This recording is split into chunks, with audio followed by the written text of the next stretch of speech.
Avez-vous déjà été victime de discrimination? Non, franchement, j'ai jamais été victime de discrimination. Et est-ce que vous avez déjà été témoin de quelqu'un qui a pu être discriminé? Non, j'ai jamais vu ça. Quelqu'un discriminé? Où ça? En France? Non.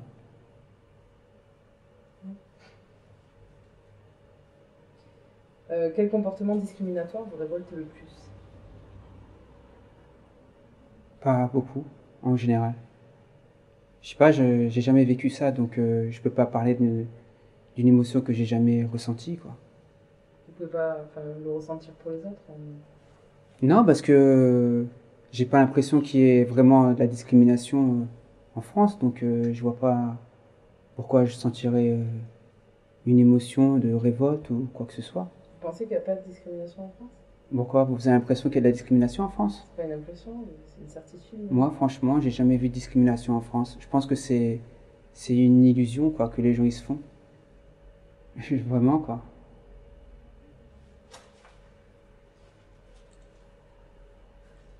D'après vous, quelles sont les raisons qui font qu'il y a autant de discrimination de nos jours? Pardon? Vous pourriez répéter la question? Je dis quelles sont les raisons qui font qu'aujourd'hui il y a des discriminations en France? Je vois pas. Je vois pas qu'est-ce qui fait qu'il y a des discriminations en France. Et je vois pas qu'est-ce qui procure les discriminations en France. Je pense que c'est un pays où on se sent bien, où on est bien accueilli, où il n'y a aucune révolte à avoir. Moi, je pense que c'est un pays magnifique.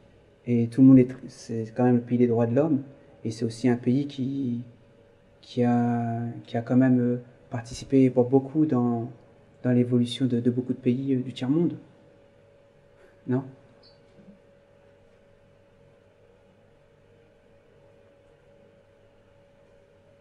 La question est totalement rendue.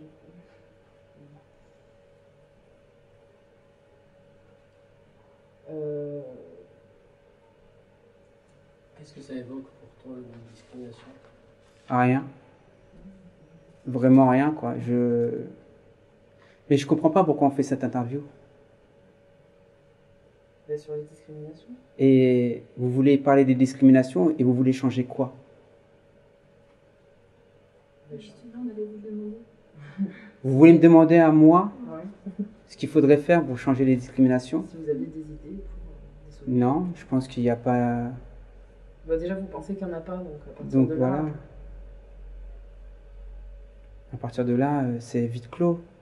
Dans le sens où... je sais pas, enfin, vous voyez des discriminations en France? Par exemple? La discrimination sur les jeunes, sur les femmes, sur les, Mais non, sur il y a les pas... étrangers. Vous Mais- rigolez? Si, il y en a, bien sûr que si, il y en a. Mais il y a Sur pas... au logement, au travail, pour trouver du travail. Mais c'est une impression, je pense. Je pense que en France, il n'y a pas de discrimination. Moi, je suis pas... Vous n'êtes pas d'accord? Non, voilà, après, c'est mon opinion, c'est votre opinion. Parce que peut-être, je sais pas si vous l'avez pas vu et pas vécu, dans ce sens-là, forcément, on peut pas être sûr qu'il y en a, mais moi, je suis certaine qu'il y en a, de toute façon. En fin de compte, moi, je sais pas, je suis heureux, quoi. J'ai pas l'impression de subir quoi que ce soit comme discrimination. Et j'ai pas l'impression qu'autour de moi, en France, il y ait des discriminations. Donc, je suis heureux ici.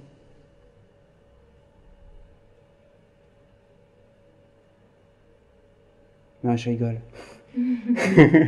Non, mais c'est pour dire tout simplement que ça serait magnifique de pouvoir dire ça, mais que c'est que du J'ai eu jeu. peur sur le coup, j'ai dit. C'est que du jeu et en fin de compte, ça choque tout le monde de dire que tout va bien. Mais le problème, c'est qu'aujourd'hui, on n'entend pas assez le mal qu'il y a dans ce pays.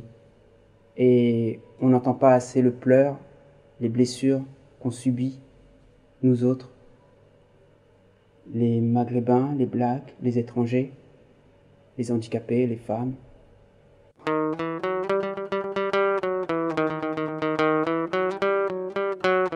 Discrimination, je ne sais pas ce que ça veut dire, moi. La discrimination, quelles que soient ses formes, elle est tellement devenue banale qu'elle en devient normale.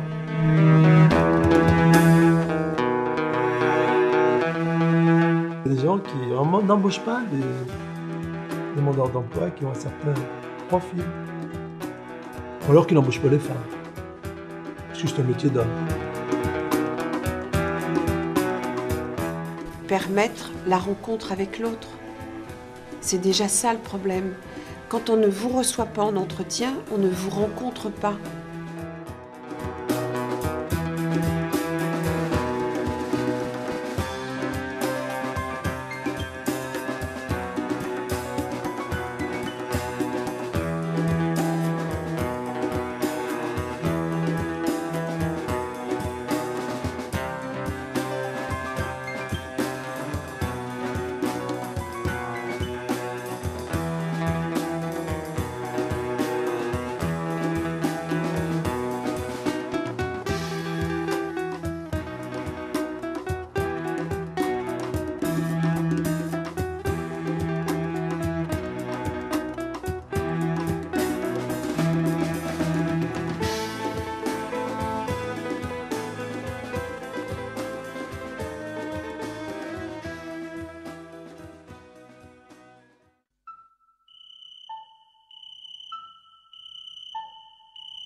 Je parle au moment où on n'était pas connus, on n'avait pas de clips qui passaient à la télé, tout ça.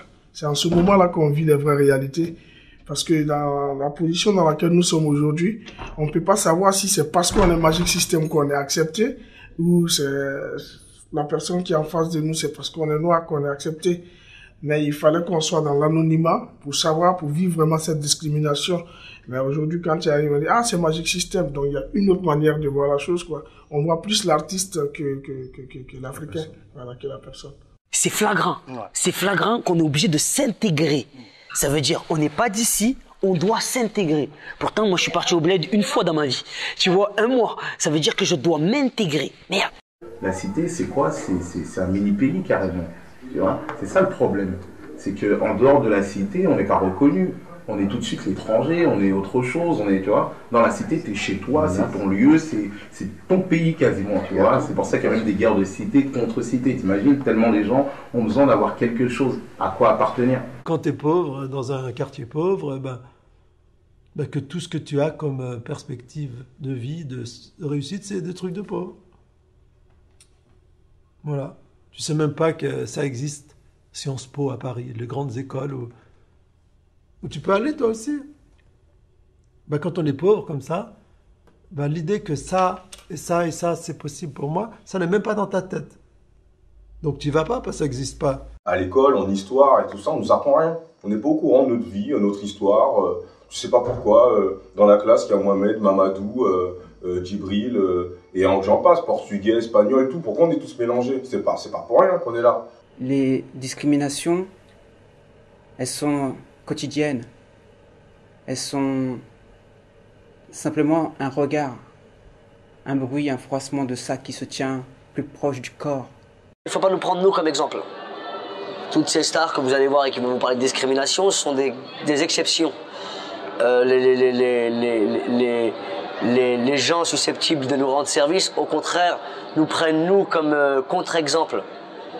Nous agitent, ils agitent des Zidane, des Debbouze, des Lilian Thuram, et ils nous montrent comme exemple. Or, nous, on est vraiment des cas à part. On n'est pas des exemples, on est des exceptions. Alhamdoulilah, mais malgré tout, faut pas se dire que c'est sûr, c'est par le rap, la comédie ou le foot. Très souvent, il y a des gens qui discriminent, je dirais, plus par bêtise que par méchanceté, plus que par ignorance que par mauvaise volonté.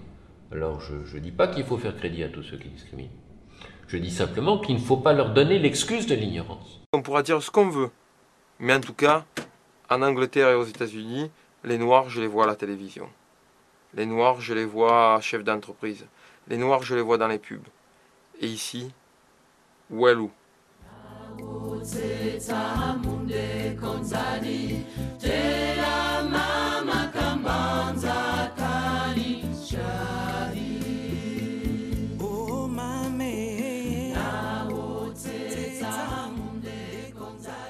J'avais envie de me motiver pour que les choses bougent, pour faire avancer les choses, que ça aille mieux. Je pense que là, c'était le moyen de sensibiliser tout le monde autour de ça et que c'était une cause, je pense, qui était vraiment bonne à défendre. J'ai compris que derrière ce mot, les discriminations, il y avait tout un thème, toute une histoire. L'histoire de gens et de relations entre gens. Le fait de s'impliquer dans un projet comme celui-là peut montrer aux gens qu'il y a du travail à faire, qu'on peut faire avancer ne serait-ce qu'un tout petit peu les choses, mais si c'est un petit peu, eh ben, c'est peut-être suffisant. Je suis une femme et étant d'origine étrangère, maghrébine, j'ai pas mal de raisons de m'intéresser à ce que c'est que la discrimination.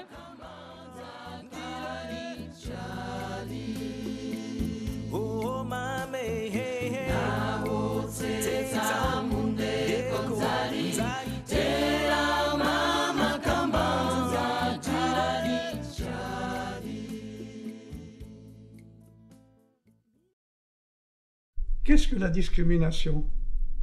C'est le fait que chacun se sent jugé par l'apparence qu'il donne. Alors, il est grand, il est petit, il est noir, il est blanc, et je vais aussitôt avoir une opinion sur lui. C'est une évidence qu'il y a des différences. Donc discriminer pour classer, pourquoi pas? Il y a des femmes, il y a des hommes, le classement est facile. Il y a des noirs et des blancs, le classement est facile. Mais où l'erreur commence, c'est quand on remplace cette différence par une hiérarchie. Il y a des hommes, il y a des femmes, lesquels sont supérieurs aux autres. Alors la réponse évidente, c'est que les hommes sont supérieurs aux femmes, mais c'est une réponse absurde. Évidemment, c'est que ça n'a pas de sens. Mais malheureusement, ça a été amplifié, soutenu par certaines idées, même chez les Grecs, qui faisaient croire que, par exemple, dans la procréation, c'était le mâle qui avait tous les rôles et que la femelle était secondaire. Ce qui, du point de vue de la génétique, est complètement ridicule. Par conséquent, la science peut nous apporter un peu de lucidité, nous montrant que les différences existent. Un homme, c'est pas comme une femme, un noir, c'est pas comme un blanc, etc. Un grand, c'est pas comme un petit, mais que cette différence n'a pas à être transformée en hiérarchie. Comment est-ce que dans notre pays, on devrait utiliser cette différence? C'est très profondément une question d'état d'esprit. La différence n'est pas une hiérarchie. Or, nous vivons dans une société qui, en permanence, passe son temps à créer des hiérarchies. Par exemple, à l'école. Si je donne la note 8 à votre copie et la note 2 à la copie de votre voisin, je remplace votre différence par une hiérarchie. L'un est meilleur que l'autre, ce qui est absurde. Il faut se rendre compte que, dès le départ, vouloir ramener à un nombre une opinion que l'on a, c'est trahir cette opinion. C'est véritablement essentiel à l'école. Je pose des questions à un élève, il répond bien, il répond mal, etc. Et j'ai un dialogue avec lui. J'ai un profil de ce qu'il sait, de ce qu'il ne sait pas. Mais ramener ce profil, ramener ce dialogue à un nombre, c'est véritablement éliminer toute la richesse de la rencontre. Par conséquent, dès l'école, il faut habituer à ne pas ramener à un nombre une opinion, et par conséquent, à éliminer tout palmarès. Une école sans palmarès, comme ça serait beau. Il faut réellement faire comprendre cette évidence que ma richesse vient de la différence que j'ai avec les autres. Il m'apporte quelque chose. C'est pas par compassion, c'est pas par bonne volonté, c'est pas par bon sentiment qu'il faut aider ceux qui ont une autre peau, une autre forme, etc. C'est tout simplement par intérêt, par nécessité humaine. Ils sont de mon espèce, ils sont des merveilles, comme je suis une merveille. Il faut apprendre aux enfants à dire « je suis une merveille », parce que c'est toujours vrai. Alors plus ou moins merveilleux, ça n'a pas de sens, mais une merveille absolue, oui.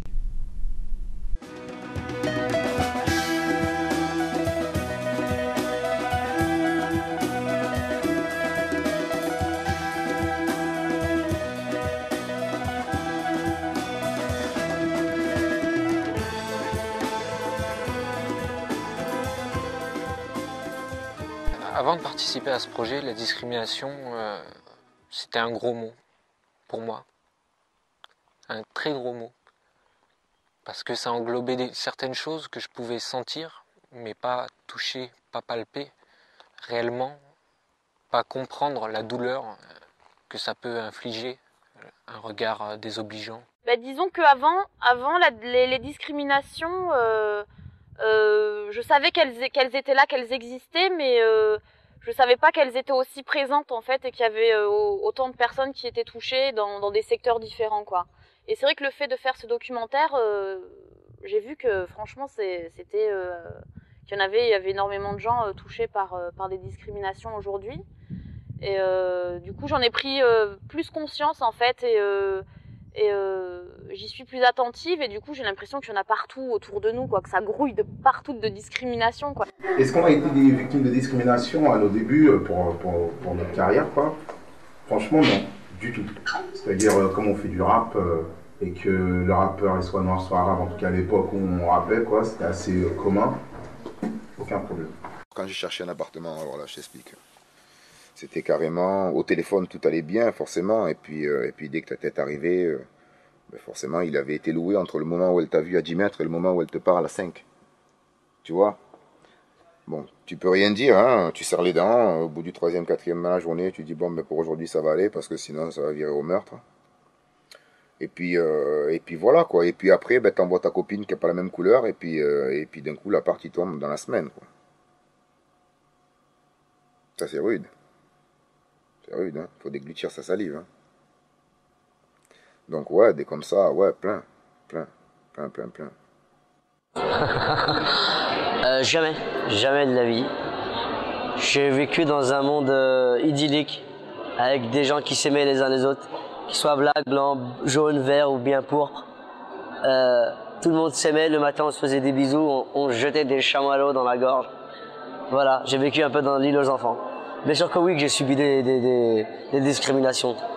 Et pas des petites. On m'a dit un jour, on a laissé rentrer un arabe dans le métier, c'est Smaïl, on n'en laissera pas rentrer 2. Sur toutes les injustices qui sont faites aux uns et aux autres. Je suis moi-même né en Algérie et j'ai souffert de la manière dont on traitait certains Algériens, la plupart des Algériens, même, il faut bien dire, de façon déplaisante. Même l'enfant que j'étais en était révolté. Et voilà. Et maintenant, j'ai un peu plus de vocabulaire, mais j'avais déjà compris à l'âge de 7-8 ans, vous voyez. Tout ça, et la discrimination et tout ça, j'ai baigné là-dedans pendant toute mon enfance. Moi, c'était très spécial. Pour moi, c'était dans les aéroports. À chaque fois qu'on passait par la douane, on avait toujours presque à tous les coups un problème avec les douaniers qui nous parlent mal ou qui nous jettent nos passeports parce que je suis algérienne. Parce que pour eux, à une certaine époque, tous les Arabes étaient des terroristes. Et voilà, je l'ai très très mal vécu. Ça fait maintenant 10 ans qu'on tourne en France, bien avant d'avoir fait les albums. Et on a l'habitude de tourner tout le temps en train. Et on a commencé par tourner en seconde classe. Et après, des fois, je te retrouve en première, soit parce que le train est blindé, soit tu as plus de budget. Et on a tout le temps été confrontés. Pas une fois, ça s'est bien passé sur les 10 ans où on a pris le train en première classe.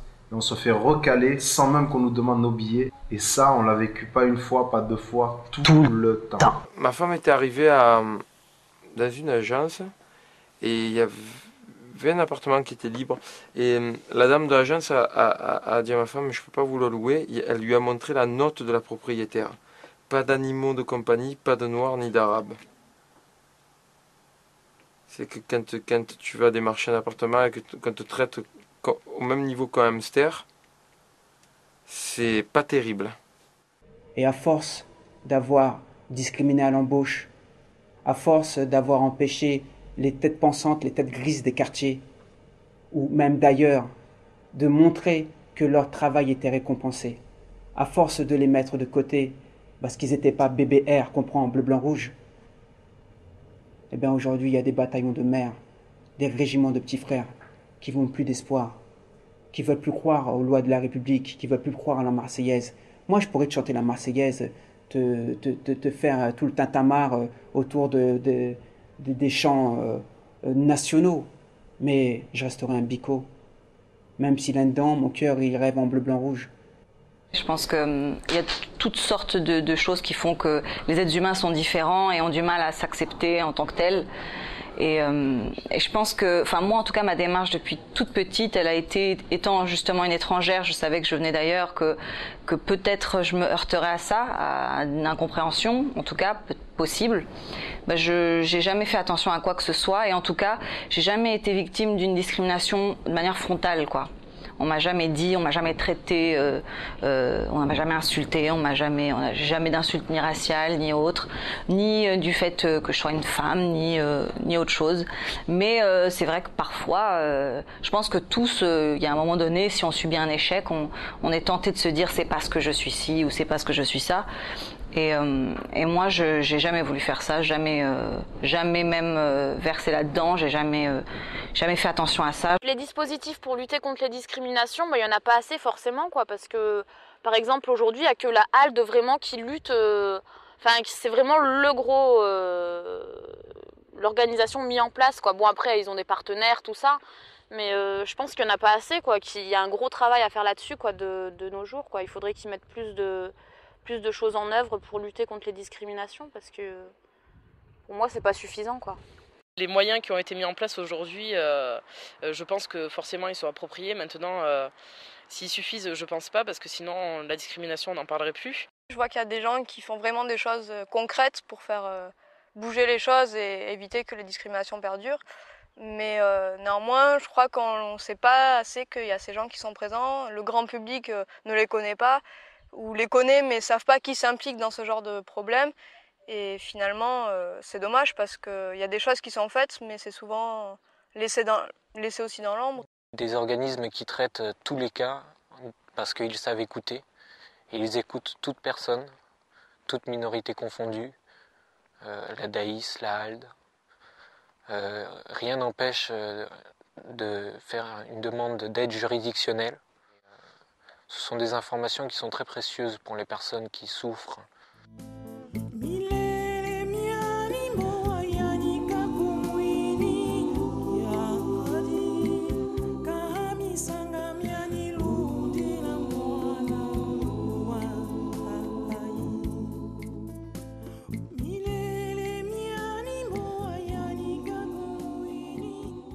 Notre premier objectif, c'est d'aider la personne qui est discriminée.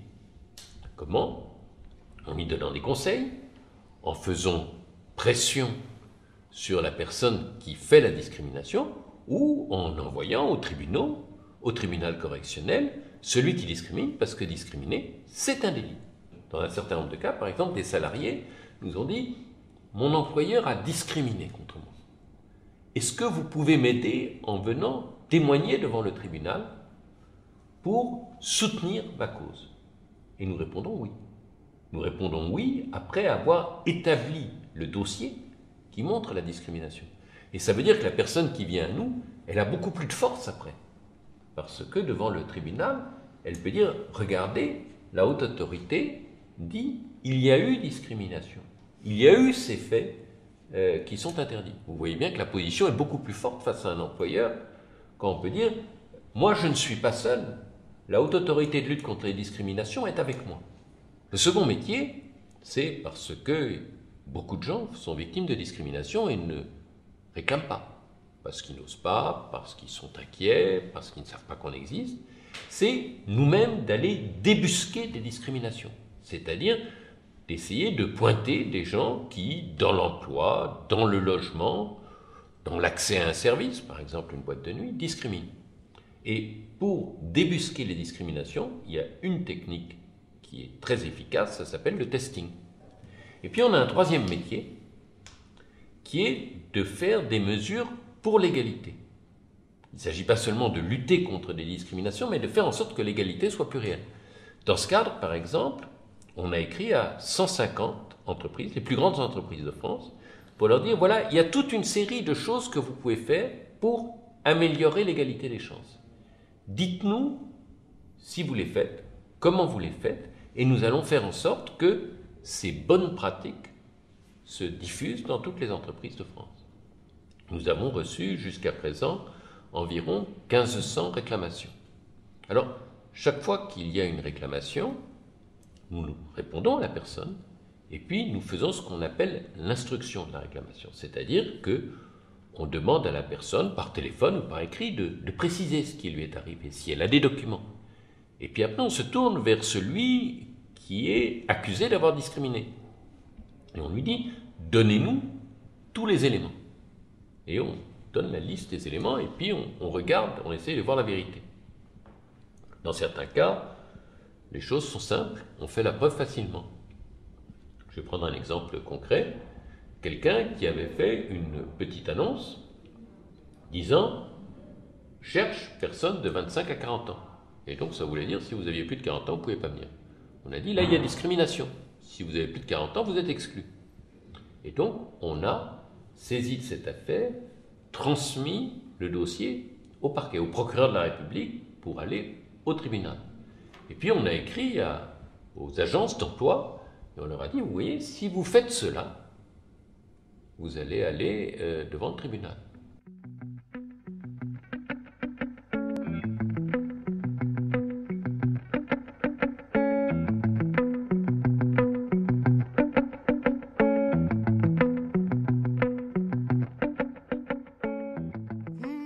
Quand on va dire à quelqu'un « je me plains », on a en soi l'espérance que l'on va être entendu et écouté. Voilà.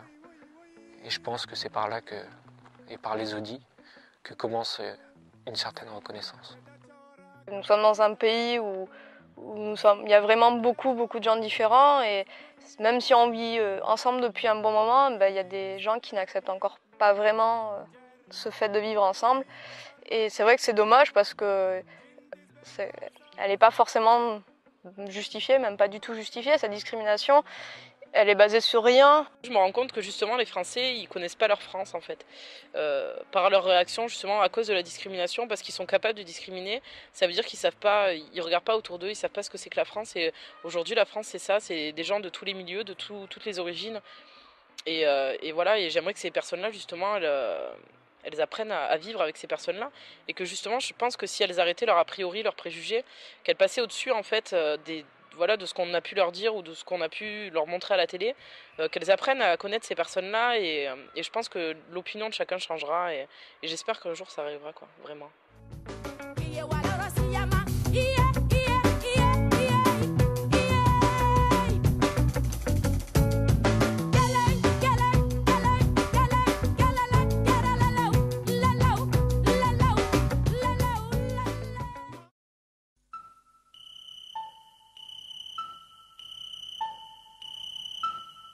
Déjà, les médias.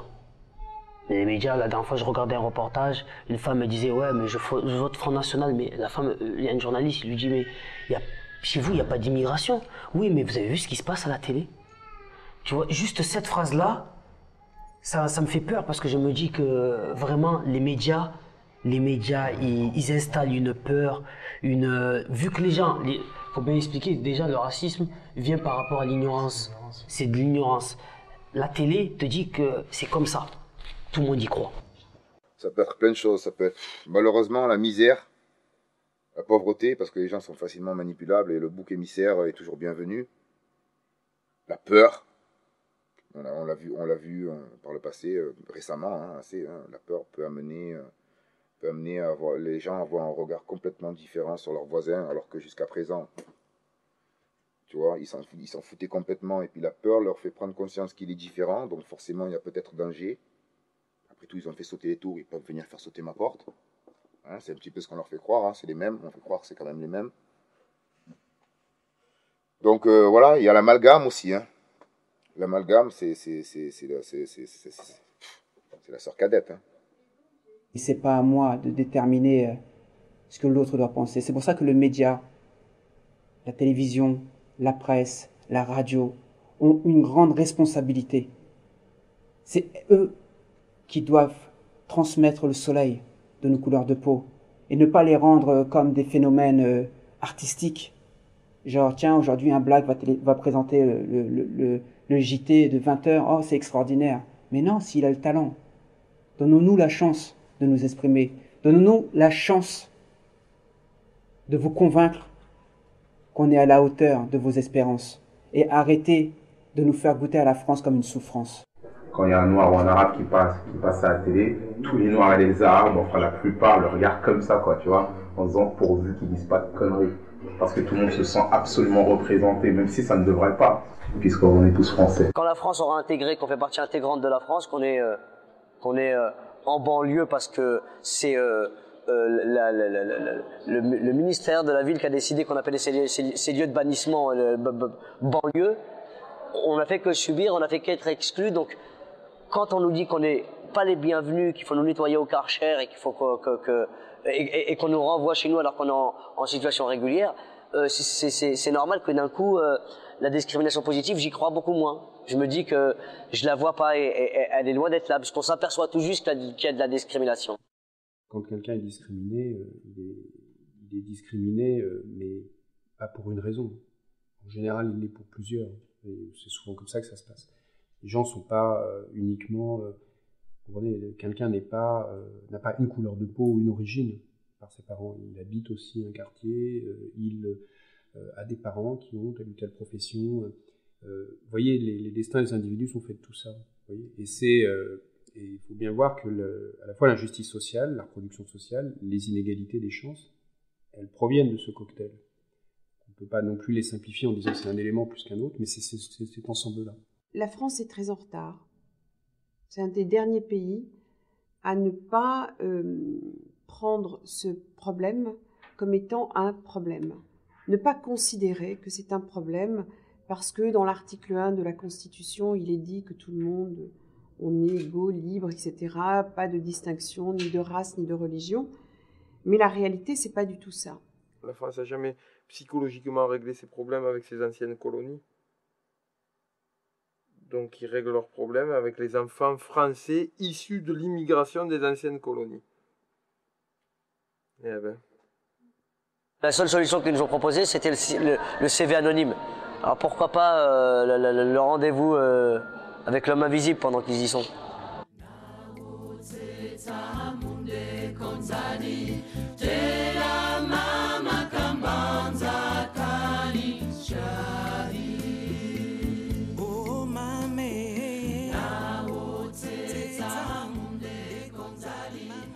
Maintenant, que doit-on faire justement pour y remédier?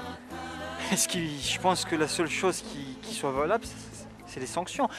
C'est vrai qu'au bout d'un moment, on est obligé d'en arriver là, parce qu'on essaie d'employer la psychologie, la diplomatie. Et quand on voit que finalement, on ne peut pas changer ces mentalités-là, il ne reste plus que les sanctions. C'est malheureux d'en arriver là, je ne dis pas que c'est toujours la meilleure solution. Et quand toute la diplomatie du monde a été employée, on n'a pas d'autre recours. Donc c'est la dernière action possible, quoi. Les sanctions.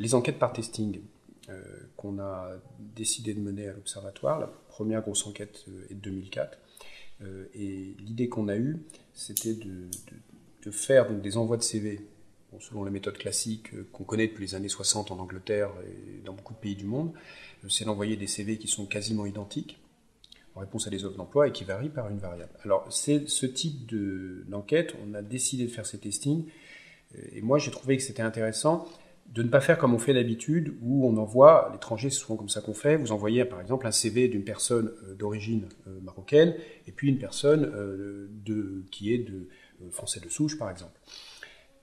Ça, c'est ce qu'on fait d'habitude, mais je trouve qu'il est intéressant d'envoyer en parallèle plusieurs types de CV pour une même offre d'emploi.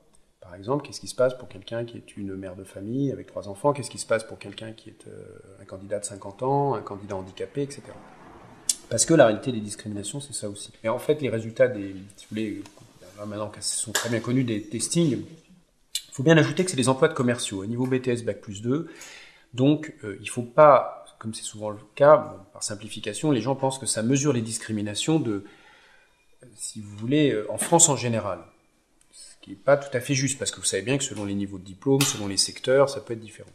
Mais on va dire que, quand même, ça donne un bon éclairage. Et là, pour ces emplois-là, ben, on s'aperçoit qu'un candidat qui est handicapé, qui l'écrit sur son CV, a 15 fois moins de chances d'obtenir un entretien d'embauche, toujours comparé par rapport à un candidat de référence, donc c'est 15 fois moins. Si vous prenez un candidat qui maintenant est de phénotype, nom, prénom marocain, qui est un homme, tout le reste est équivalent aux autres candidats, eh bien ce candidat va avoir 5 fois moins de chances d'obtenir un entretien.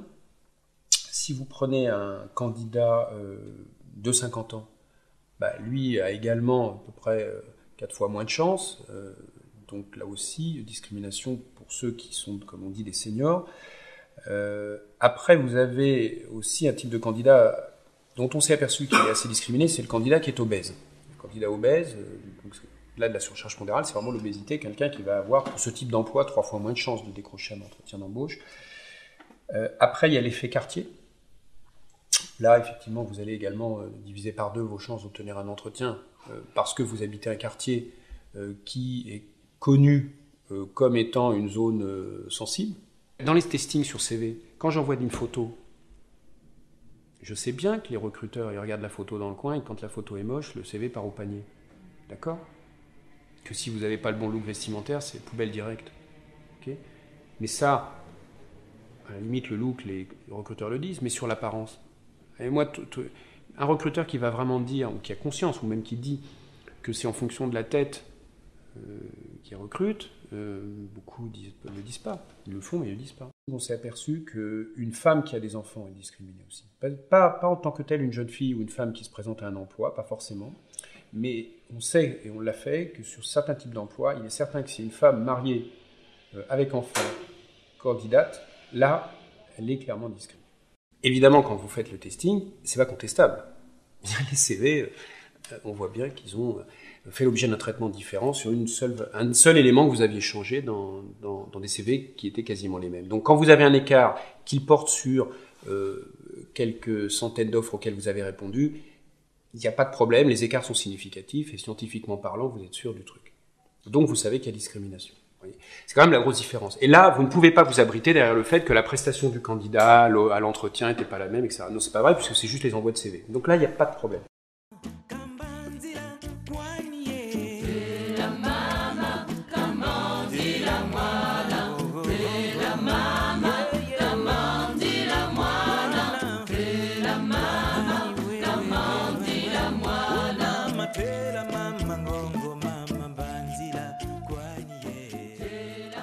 La discrimination, c'est les regards, les préjugés, la manière d'aborder les choses, la manière d'aborder les gens. Peut-être faire évoluer les choses avec justement les personnes qui discriminent et leur faire comprendre que ce qu'ils font, c'est détruire une vie, c'est détruire une personne et que c'est pas seulement refuser quelqu'un un entretien quand c'est pour un travail, c'est pas seulement refuser un appartement quand quelqu'un cherche un appartement, c'est complètement empêcher quelqu'un de vivre sa vie comme il le veut. On voit que quand même il y a des gens qui se regroupent et qui luttent contre cette injustice.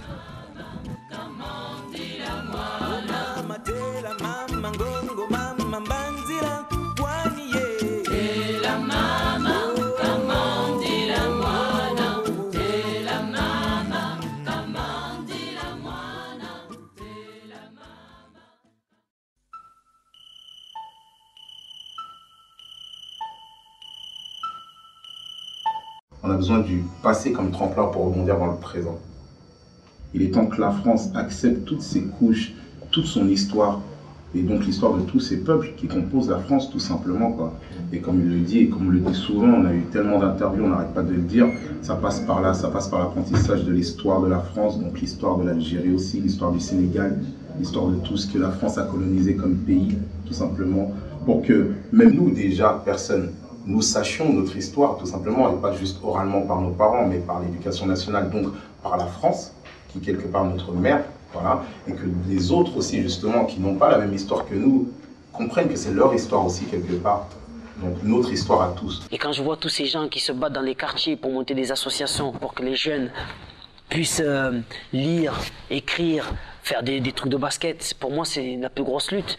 Parce que va trouver quelqu'un qui va dans un quartier, dire à un jeune, vas-y lis, vas-y. Je te le dis, ces gens-là, je respecte à mort. Malheureusement, dans la discrimination, aujourd'hui, on est manipulé.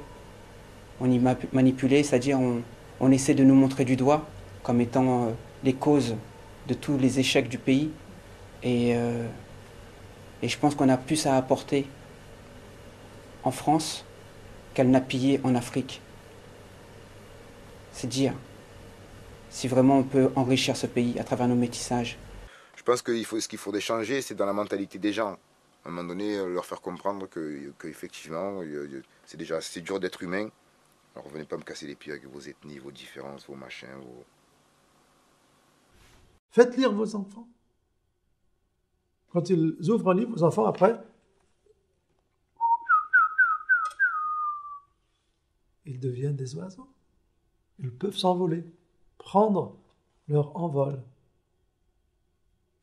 Les enfants qui ne lisent pas ils sont toujours en retard par rapport à l'acquisition des savoirs fondamentaux que sont la lecture et la langue orale. Savoir lire, savoir parler. Il faut que les hommes politiques, et je les en prie, quoi, si vraiment ils aiment la France, ils aiment ce pays tel qu'il est et tel qu'il doit vraiment devenir maintenant, être, quoi, tout simplement, tel qu'ils se le représentent, ben, fassent un geste, tout simplement. Fasse un geste. Lequel, je ne sais pas. Pour moi, ça passe par l'éducation, je vous l'ai dit, même s'il faut refaire les manuels d'histoire, parler un peu plus de la guerre d'Algérie que du Moyen-Âge, quelque chose qui est plus important pour notre société, je pense, aujourd'hui, ben, il faut faire ce geste-là, quoi. Il faut qu'il y ait un travail en amont, ce que je disais tout à l'heure, durant toute l'année. Il faut pas construire que des stades de foot aux enfants qui viennent de cité. Et les jeunes de cité, ils ont besoin d'apprendre à jouer le piano, ils s'intéressent aux arts, à la sculpture, pas que la boxe taille et le foot. Ça, je trouve que c'est une forme de discrimination pour moi. Il faut que nos petits frères et nos petites sœurs ils comprennent que c'est par les études et les études. Tu vois, il faut investir le milieu politique, il faut qu'on ait des petits frères et des petites sœurs qui deviennent avocats, magistrats, politiciens, qui deviennent des gens de loi pour que justement la loi soit mieux équitable. Mais c'est encore un peu utopique tout ça, mais j'y crois, moi dur comme fer, je crois en la liberté, l'égalité et la fraternité. La représentativité, c'est une des premières choses qu'il y a à faire. Représentativité dans les médias, dans les entreprises. Quand tu vas dans les mairies, voir des gens qui correspondent réellement aux gens qui habitent le secteur, ça c'est marrant aussi. Il y a des secteurs où il n'y a que des Noirs et des Arabes dans les bâtiments. Tu arrives à la mairie, il n'y en a pas un à la mairie des secteurs. Pas un. Donc la représentativité, c'est le premier truc. Vraiment, quitte à faire des quotas hein, à l'anglo-saxonne. Hein.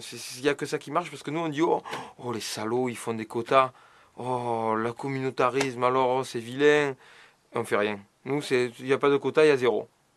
Nous, on a résolu le problème, on met personne. On dit souvent les jeunes, il faut regarder de l'autre côté aussi. Autant nous, on a des choses à régler, hein, c'est sûr. Mais c'est ensemble qu'il faut régler. Déjà, quoi qu'il arrive. Il ne faut pas être contre, il faut qu'on soit pour.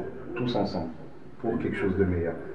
Mais je le répète encore, nous, on a la chance d'avoir du recul. Moi, je dis quand tu es dedans, influencé par tous les autres aussi, qui te voient aller à l'école et revenir bredouille après quand tu as bac +5 parce que tu ne trouves pas de boulot, c'est difficile de leur dire qu'il faut y croire, il faut voter, il faut voter.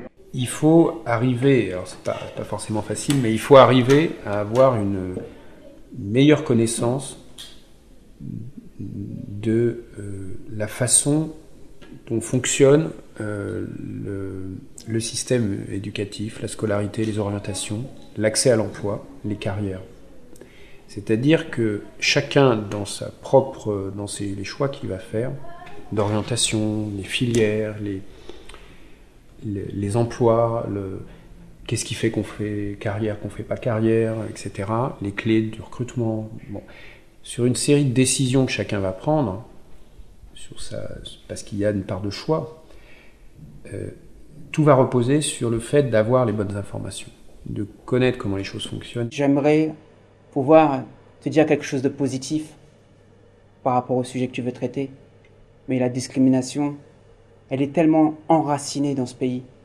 Elle est tellement enracinée que tant qu'il n'y aura pas des lois fortes, concrètes, pour punir, ça continuera.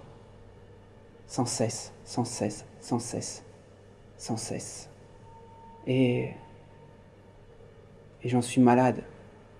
Je suis convaincu que du jour où personne ne se résignera, eh bien, tout changera.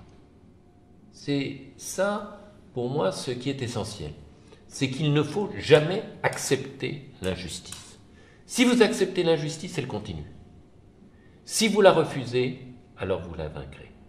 Ça aurait été bien de parler un peu des discriminations par rapport aux femmes, notamment dans le milieu professionnel et tout ça, quoi. Parce que aussi, c'est vrai que ça existe encore de nos jours, quoi, et c'est grave, quoi. Qu'on soit pas égal aux hommes. Sur une personne qui peut être handicapée, sur une femme, sur quelqu'un qui est trop petit, qui est trop grand, qui est trop mince, qui est trop gros, qui a une tête qui passe pas, ou quelque chose comme ça. Donc c'est difficile d'aborder aussi toutes les discriminations parce qu'il y en a tellement aussi que le projet il aurait jamais pris fin, quoi.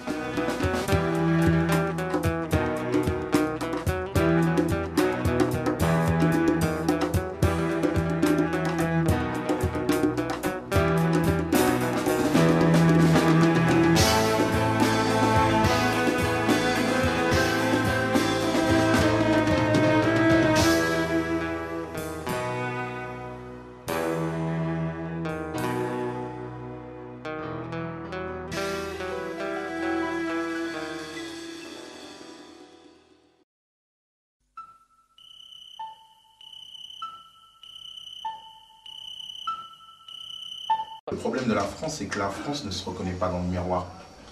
Voilà. La France, elle a un certain visage et quand elle se regarde, elle fait non, c'est pas moi. Alors que c'est elle, quoi. Elle est un peu noire, un peu basanée, un peu maghrébine, elle a tout ça, mais elle veut pas admettre. Donc ça passe par l'éducation, déjà, je crois, premièrement. Et même si le résultat, on ne le verra pas tout de suite, hein, si ça passe par l'éducation, c'est quelque chose dont on ressentira les effets, à mon avis, dans 10, 20 ans. C'est ça la vérité. Mais c'est pour que tout le monde soit dans le même lot et tout le monde comprenne qu'on est dans le même sac. Développer cette citoyenneté multiculturelle. Mais plus on va croire à un monde métis, un monde meilleur, plus on va y arriver. Plus on va y arriver, plus on va foncer, plus on va y croire. Mais c'est pas en disant que tout va bien. Il faut dire qu'il y a des choses qui ne vont pas. Comme ça, on trouve la solution pour les arranger. Et c'est comme ça qu'on avance. Quelle que soit la couleur de la peau, quelle que soit l'origine, quel que soit d'où on vient, il faut qu'on se dise qu'on est tous des êtres humains. Et il ne faudrait pas qu'entre nous, il y ait de complexes d'infériorité ou de supériorité. Il faut que chacun prenne son destin en main. Et qu'ensemble, je pense qu'on peut bouger tant qu'il y a espoir. Le message, il est positif. Je pense qu'il faut jamais se laisser aller à quoi que ce soit de négatif comme pensée sur soi vis-à-vis d'un regard que pourrait avoir l'autre sur quoi que ce soit. Et avancer, aller de l'avant, c'est tout simplement. Et vivre avec ses rêves et avec ses envies et aller au bout de ça, c'est tout. Je suis le premier à dire que ce qu'il ne faut pas que ça enlève, c'est qu'à un moment donné, ouais, tu as de la discrimination, ouais, c'est difficile, mais il ne faut pas que ça t'empêche d'essayer, de rêver, d'avoir... Je suis bien placé pour te dire qu'il faut avoir des rêves. Il faut dire à ceux qui sont discriminés qu'il y a des capacités d'action.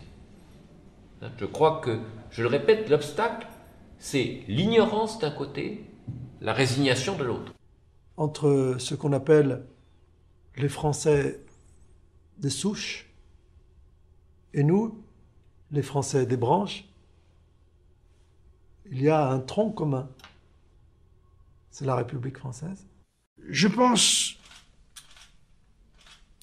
que les artistes, les créateurs, les intellectuels, les jeunes, qui ne sont pas stupides, et qui soient de n'importe quelle couleur, peuvent plus que les politiques.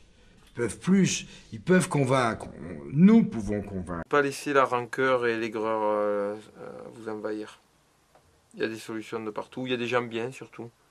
s'appuyer sur des gens bien. Chaque fois qu'on rencontre des gens intéressants, des gens sympas, des gens qui ont envie d'aider, tout ça, il faut se raccorder, il faut s'accrocher, il faut se battre ensemble, faire avancer les choses, faire évoluer les choses.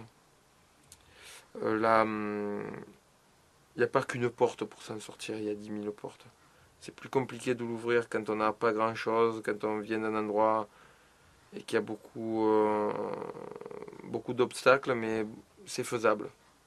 Non, moi, j'ai pas de message parce que je suis pas porte-drapeau ni assistante sociale. J'ai un truc qui peut-être pourrait rendre service si on en prend tous conscience, c'est qu'il faut aller chercher notre carte d'électeur.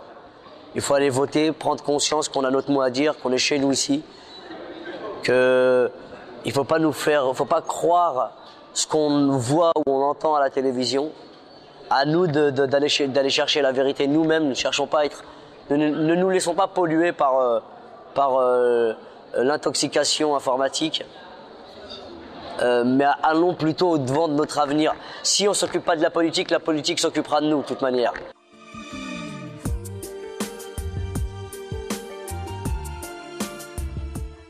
Il y a une très jolie phrase de Voltaire, je crois, disant « Ce que vous dites, je suis totalement en désaccord, mais je donnerai ma vie pour que vous ayez le droit de l'exprimer. Par conséquent, c'est à vous d'avoir une opinion, vous l'exprimez. Je ne suis pas d'accord, je vous le dis. Mais ce n'est pas par tolérance, c'est par amour de la compréhension de l'un par l'autre. » Dans un pays de bien-être et paraître là où les gens deviennent incontrôlables dès que l'on partage leur pain. Je pense que votre génération peut peut-être changer les choses. Parce que justement, j'ai vu ça, même dans des quartiers chics, etc. J'ai vu des jeunes qui avaient tout pour être comme leurs parents et qui ne l'étaient pas. Et qui, il me semble que tout ce qui est raciste, discriminatoire, etc., n'a pas pris autant sur votre génération que sur d'autres générations. Et c'est là que se trouve l'espoir. Je suis venu au monde avec l'air coupable, je suis venu au monde en étant coupable, parce que je suis basané, souvent traité... Il y a une phrase célèbre d'André Gide qui disait moins le blanc est intelligent, plus le noir lui paraît bête. Tu crois que je mens? Situation imaginaire, je te victime, rien d'autre à faire. Viens chez moi et demande à nos mères combien la peur dans leur viscère. Trop de bavures policières et on a perdu beaucoup trop de frères. Coupable d'être victime électrocutée, t'as vu l'affaire. Ta signature, une balle dans le dos, tu te prendrais peut-être pas pour Zoro. Cacheter le nouveau, cacheter le moro, le facho va pas boulot. La peur mène les gens dans l'erreur, et dans ces erreurs y'a toute l'horreur. Irréparable dans le cœur, et tout ça c'est la cause de ma couleur. Fasciné par la haine, elle est si facile. Saper c'est face à elle, c'est pas vraiment notre style. Aucun courage sous les cités, seulement la lâcheté. Les actes témoins de ce qu'on est, soit bon ou mauvais. Fasciné par la haine, elle est si facile. Saper c'est face à elle, c'est pas vraiment notre style. Aucun courage sous les cités, seulement la lâcheté. Les actes témoins de ce qu'on est, soit bon ou mauvais.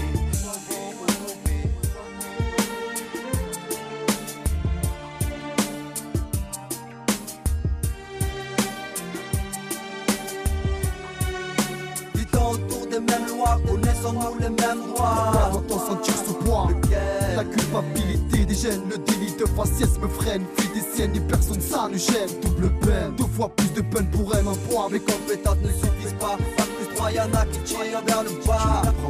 Moi qui suis quelqu'un de droit, privé de poids de chaque essai, mes mains sont moi de blâme et de crimes que je n'ai pas commis. Comme mal comme être l'ennemi. Moi je fais partie de ceux qui foutent le feu par simple jeu. C'est dangereux de croire ça des banlieues. Ça les arrange, y'a rien d'étrange. Je suis toujours l'étranger, le nègre sans savoir. Je suis français seulement quand je les mène à la victoire. Fasciné par la haine, elle est si facile. Saper c'est face à elle, c'est pas vraiment notre style. Aucun courage sous les cités, seulement la lâcheté. Nos actes témoins de ce qu'on est, soit bon ou mauvais. Fasciné par la haine, elle est si facile. Saper c'est face à elle, c'est pas vraiment notre style. Aucun courage sous les cités, seulement la lâcheté. Nos actes témoins de ce qu'on est, soit bon ou mauvais.